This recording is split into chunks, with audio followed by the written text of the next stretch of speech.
We're here with Rabbi Avraham Shmuel Levine. This is part 7 of a wonderful special interview. We've been speaking about Rav Henkin, Rav Moshe, and please continue.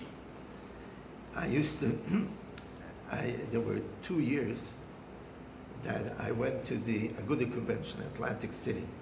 You remember which years? 1974, no, 74, at the end of 74. Yeah. And the year following. Yeah, November 74 and 75. Yes. And Because before that you never went. right. And all the Gdolim of those days were there. Rav Moshe, Rabbi Sobotskin, Rav Ruderman. There was Rav Hutner didn't come. Hutner didn't come. No. Rav Kamenetsky. Yeah, Rav Gifter. Yeah. Rav Gifter, I don't remember him. Maybe he was there. I don't remember. Okay. But anyway, they were all there, and there were 2,000 people, and I was the only Lubavitcher there, with my garb and all that. So they saw us, and this is 1974. 1974, like I said, November 74. Lamed Gimel, Lamed Daled. Dalet. Yeah.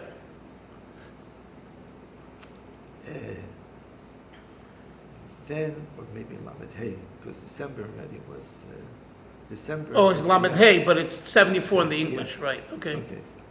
Now, after davening on Leil Shabbos, Friday night, after they finished davening, Kabbalah Shabbos and all that, everybody lined up To give shalom to the Gdolim. And the first one was Rav Moshe, then I think was Rav Ruderman, Rav Sobotsky, Rav Kamenetsky, Rav Yaakov Kamenetsky, Mr. And if he was there, yeah, remember.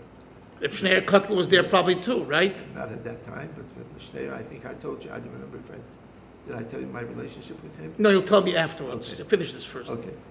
So we all lined up, and everybody goes through, and they say, good Shabbos, good Shabbos, there's no time wasted and all that.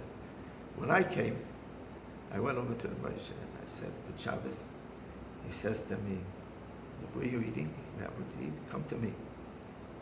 Come to his table. Come to me. So you have there on the Lubavitcher, he says, Everyone, their eyes are popping out. come to me to eat in his room. In his room? Yes, because he was reading. Oh, he didn't eat in a public dining room. No. So that was. And everyone saw that he gave you, extra attention. Yeah. Well, you were close to him. Okay, tell us now about Rav Shneur. You said Rav Shneur Kotler. The funny part about it is Rav Shneur liked me very much, and I really liked him a lot. In what context do you have a connection with? Okay, he was very interesting. He was a member of the Aguda Rabbanim. Aguda Rabbanim. Yeah, and he was very interested in what's going on. And what's going on Aguda Rabbanim. right, with the klal, with the public, So he asked me for a favor, that when he comes to visit to his mother used to live in Borough Park. Yeah, and I'm 15th to 47th. Right. When he comes there, I should come, and he wants to hear from me what's going on. So every time that he came, You would go over to numerous visit. times I would go, and he would come downstairs, and we would walk around the block together. Oh, you didn't meet in the apartment. No. He would walk around the block together for 20, 25 minutes. Right. Listening, and we were very close, very, he was Did a he- very warm person. Did you ever talk anything about Chabad, Lubavitch with him? No. Mm-hmm. No. I wanted, I'll tell you, there was, you mentioned about Rav Moshe. Rav Moshe came out with a letter in Toshin Ami Gimel, I think it was, maybe later on. With the parade? With the parade. And In support of the support of Lubavitch the parade, Lubavitch. the Lag Baimer parade. Right.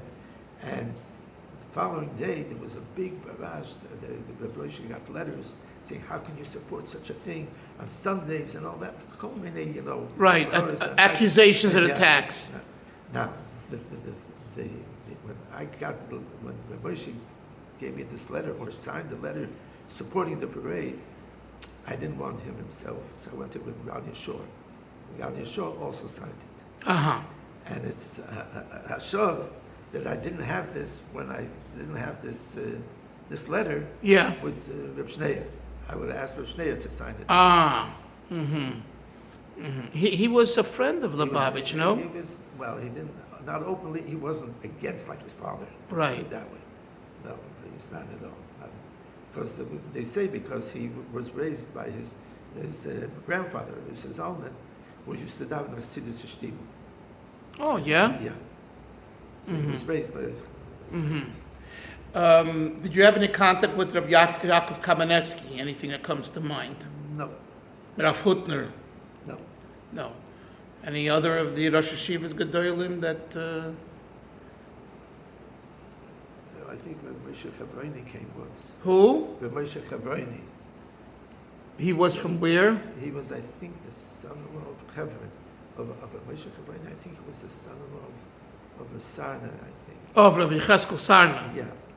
Slobodka Rosh Hashiva. Yeah, I had a relationship with the Goyim here, With who? Rabbi Chaim Zimmerman. You had a relationship with Reb Chaim Zimmerman? Yeah. In what way? What? Because Reb Chaim was involved in these things? No, Rabbi Chaim, that was later on. I said that's when I came to Israel, not when I was like the Sabbanim. You had a relationship with Reb Chaim in Aguda Rabbanim here in Eretz Yisrael, yeah. Yeah. What? But I'm saying, what was he involved with your? Well, you see, his son-in-law is my shlogan. So What's his name? Yossi Abir. Yossel Yossi Abir. Abir. Yeah, he was. So I became friends With Reb Chaim. with Chaim.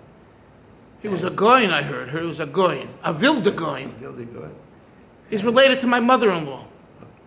And he said to me during the machloikas, the machloikas. Between Rav Shach and the Rebbe Yeah. in the 80s. Yeah. He said to me once, he said, he doesn't understand this machloikas. I mean, the Rebbe, I know your Rebbe, he says, you should know. He said, no, he would send through me, every time he came out with a sefer, he would send it to the Rebbe. Yeah. And he would write Agdoshim. And his Agdoshim were always Chad B'Dorah. The Chalem was Chad B'Dorah. He would write about the Rebbe, Chad B'Dorah, once in a generation. Yeah, there's one. And that to me was a big thing because I knew he probably felt he was a Chad B'Dorah. But so I once asked him, what do you see in the Rebbe that you don't see in others? In all the Gedolim. Yeah, what do you see? So he said, I want to tell you something. Your Rebbe knows Kol HaTorah Kula, Malpeh, Yishonim, Shas, Bavli, that's it. Everything he knows. And you talk to him, but everything is bepashtus. In other words, when you have a kasha and a toisus, and it's really good, he will read you the toisus, and you'll see you have no kasha. Right. This clarity of his mind, his deepness of his mind, is unprecedented. Mm-hmm. Mm-hmm. And what was it when the Rebbe got his stroke In 1992. So they asked that people should go around to Dalfin to get brachas from the Rebbe, and I went to him. And this was before, the Rebbe at that time became 90. So he wrote to the Rebbe, and he said, amongst what he wrote to the Rebbe, he said, this letter should be like Rabbi Yochanan in Masechta Brachos. When somebody came in, and the Rebbe who came to Rabbi Yochanan was sitting, Shiva was a novel over, he had 10 children who passed away, and he gave him the Amoyer, the Tana gave him his hand, and he rose up. Right. Yeah. He made him well by raising his hand. So this letter should be like... giving this to make him well. Yeah. Now, I'm going to ask you what we call a loaded question. Hold it. Okay. In 19... Tovshim Memches, I was by the Rebbe for Yud Shvat. And Sunday by dollars, I with my dollars on Sunday, and the Rebbe gave me $1, and I started walking by, and the Rebbe calls me back, and he starts speaking. He says, "Das ist the gift. This gift to Rabbi Chaim Zimmerman, and tell him over what we spoke about yesterday by the Fabrengen." And as he's speaking, he gives me another $1, then another $1, ended up with $3 for Rabbi Chaim Zimmerman. And he said, maybe tell him what we spoke about the Fabrengen, that by giving tzedakah to a yid, there's a bond, it's a kesher, and even if this yid is me'ever layam, even if he's overseas, and even, and the Rebbe gives me a smile, and even if one is a kodesh shebektanim, one is a gadol shebekdalim. One is a minor, one is a major. Yeah, and there's a connection.